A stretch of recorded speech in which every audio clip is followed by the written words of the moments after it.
चीज़ों को इन्होंने तहस नहस करके मंदिरों को तोड़ के खोया। मुसलमानों से, इस्लाम से बहुत नफरत करता था।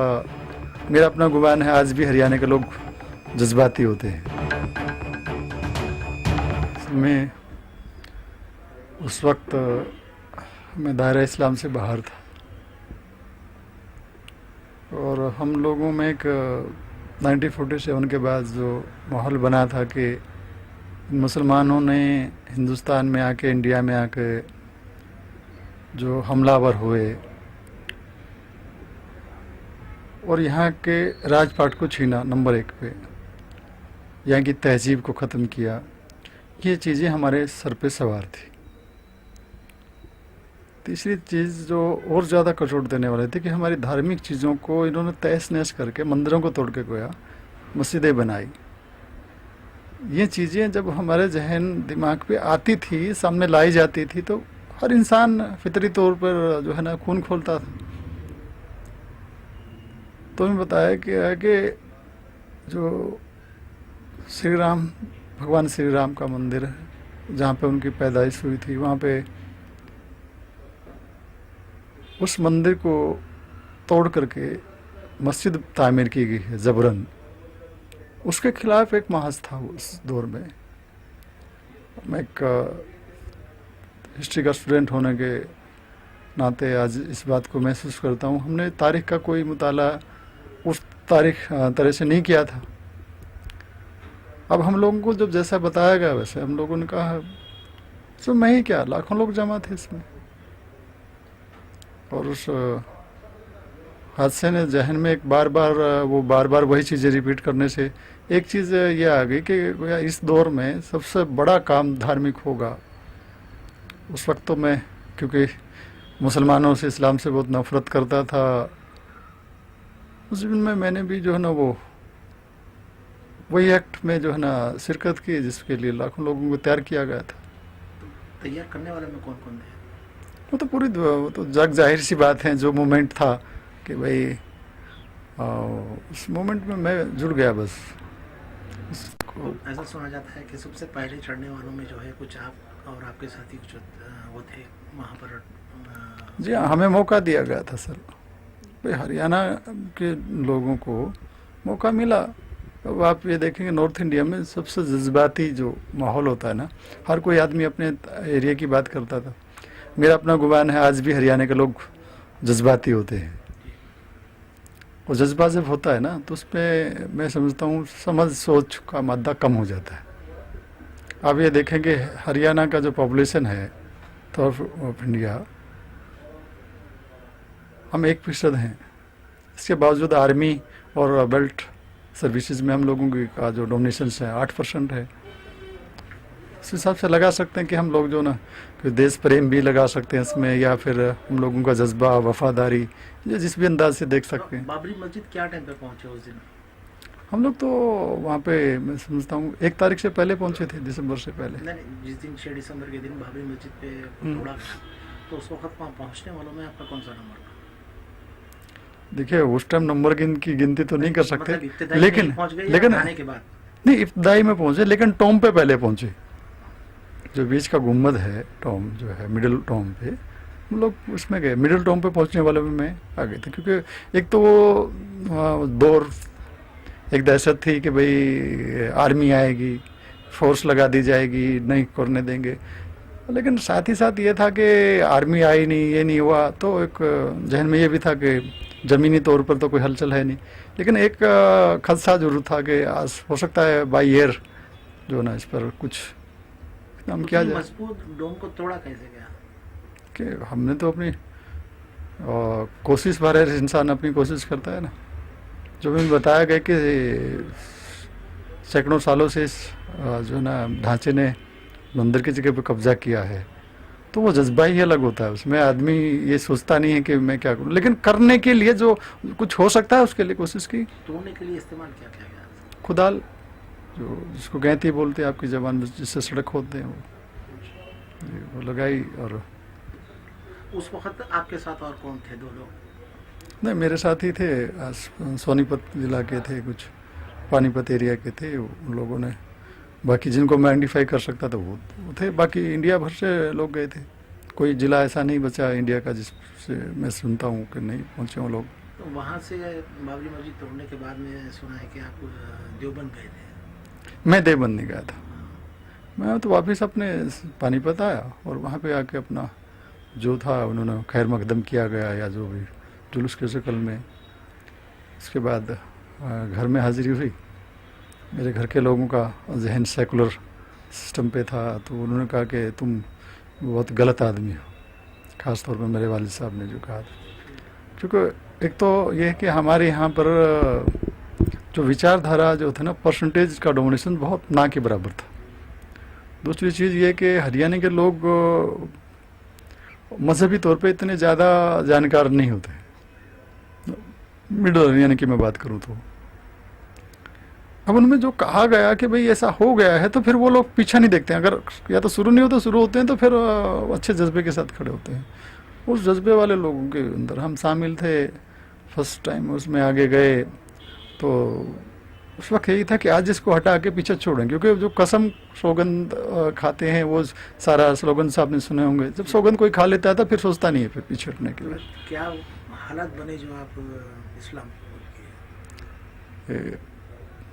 पहले हमारी ही अपनी जो करनी होती है ना, कथनी होती है, उससे ही अपने नियर अबाउट सोचता आदमी।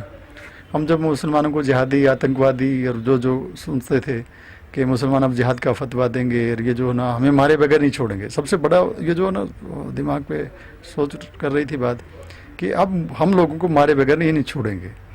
हर मुसलमान दाढ़ी रखता, टोपी नहीं पहनता, और वो लिबास का मसला आता है, लेकिन वो बदला लेने पे आते हैं तो जरूर बदला लेते हैं। ये जो सबसे बड़ी बात स्टक की, और उसी के डर और खौफ शिद्दत की वजह से वही ख्वाब वही ख्याल, और वो इसी तौर पे इतना डर गया मैं जाती तौर पे कि पागलपन की एक हद होती है ना। जैसे मैं खुलेआम पागल तो नहीं था, जैसे मैं पत्थर फेंकता हूँ, किसी पे चिल्लाता हूँ, लेकिन ये था कि हर तरफ एक नज़रिया बनता था कि मुसलमान आके मुझे ज़रूर मारेंगे। अब ये मेरे जहन में ज़्यादा सवाल रहता था। और मुसलमान आएंगे, मैं तो जानता नहीं कौन मुसलमान हो सकता है, सबको मैं पहचानता नहीं था। इतना बड़ा सिटी है, उसमें ज़्यादातर लेबर यूपी बिहार की होती है। उनमें से ज़्यादातर हमें गुमान होने लगा कि जब आदमी डरने लगता है ना, तो हर कोई अपना दुश्मन, हर से दुश्मन नज़र आती है।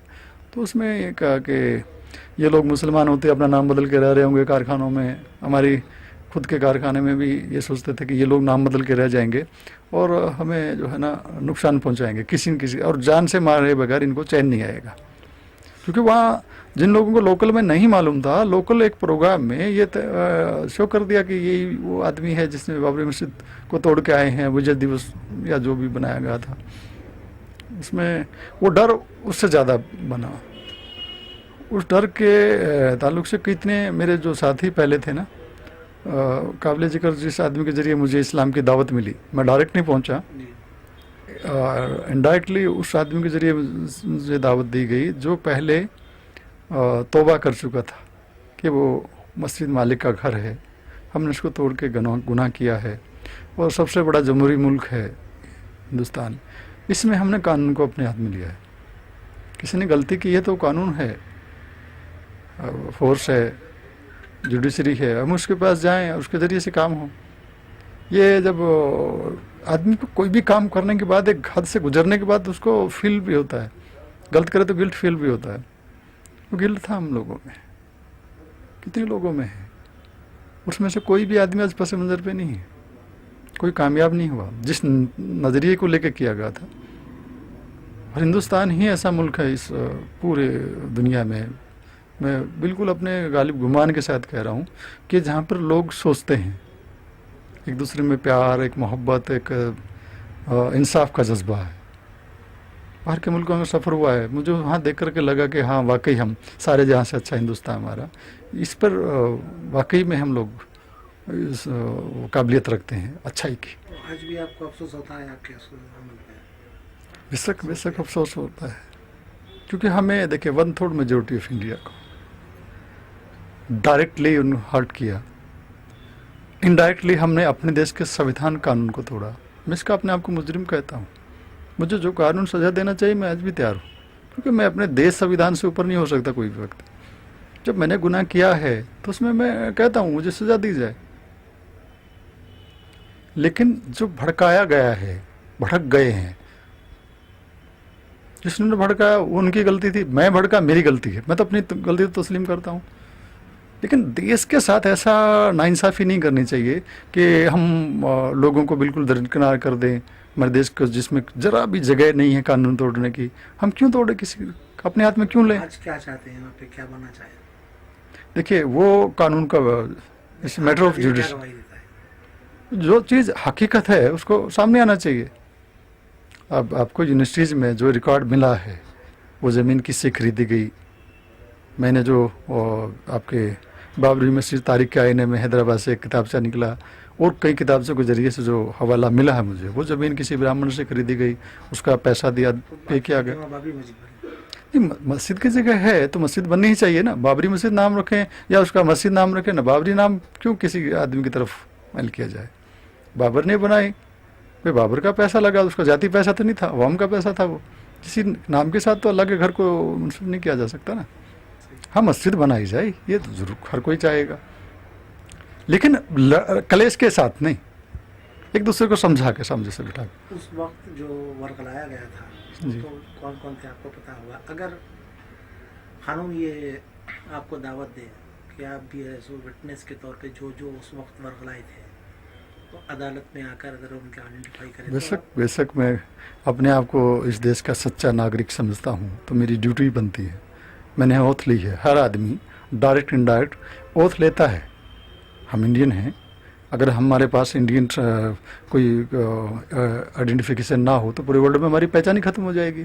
तो उस नाते मेरा फ़र्ज़ बनता है कि मैं अपने देश के लिए जहाँ जो गलत किया है और जो क्लेश पैदा हुआ है इंडिया में, उसको दूर करने के लिए मैं जहाँ काम आऊँ, मैं कानून के जो भी मुझे हुक्म दिया जाएगा, मैं जितना मैं जानता हूँ अपने सामने रखूँगा बात, और बिल्कुल उसमें बेबाक राय रखने में कोई हद नहीं है। अगर जाती तौर पे थोड़ा बहुत मेरा नुकसान होता है या ज़्यादा भी होता है तो मुझे उसकी भी परवाह नहीं, किसी को और भी नहीं होनी भी नहीं चाहिए। सुना है कि आप से जो अमल हुआ था, जब आपको उसका एहसास हुआ तो आप कुछ मसाजिद बनाने का भी ऐसा कुछ इरादा रखते थे? असल में मेरा नाम मोहम्मद आमिर रखा गया। आमिर के माने होते आबाद करने वाले अरबी में, तो नाम का जो असर हर इंसान लेता है। मेरे जो साथी ने उन्होंने इस्लाम कबूल किया तो उनका नाम उमर रखा गया था। उमर के माने तामीर करने, उन्होंने तामीर करने की मस्जिद का कहा, क्योंकि एक इंसान का होता है कि मैं एक गुनाह में शरीक जिस वजह से हुआ हूँ उसका कफ़ारा अदा करने के लिए, उसका निस्तारण के लिए हम जो है 100 मस्जिदें बनाएंगे। उन्होंने अहद किया, मेरी ज़िंदगी में अल्लाह ने मुझे वो दी, तो वो मस्जिदें बना रहा है। मैंने ये कहा कि जो गैर आबाद मसाजिद हैं, दिल्ली से लेकर लाहौर हाईवे तक, वक्फ बोर्ड का रिकॉर्ड में 9000 से ज़्यादा मसाजिद है। दिल्ली, पश्चिमी दिल्ली और हरियाणा, पंजाब, जो राजस्थान का एरिया है, उसमें 6500 से मस्जिदें अभी वक्फ बोर्ड के रिकॉर्ड में है। वो जो मस्जिद हैं जिसमें किसी का थोड़ा बहुत कुछ लोग उसको इस्तेमाल कर रहे हैं या कब्जे की शक्ल में भी, तो वो लोग चाहते हैं सब लोग मिलके कि भाई हम लोग ये मस्जिद इसको आबाद करें। तो उसमें मैंने भी किया कि 100 मस्जिदें कम से कम आबाद करूँगा। तो अब तक कितनी कर चुके हैं? अलहमदिल्ला 90 मस्जिदें हो चुकी हैं, अल्लाह का शुक्र है।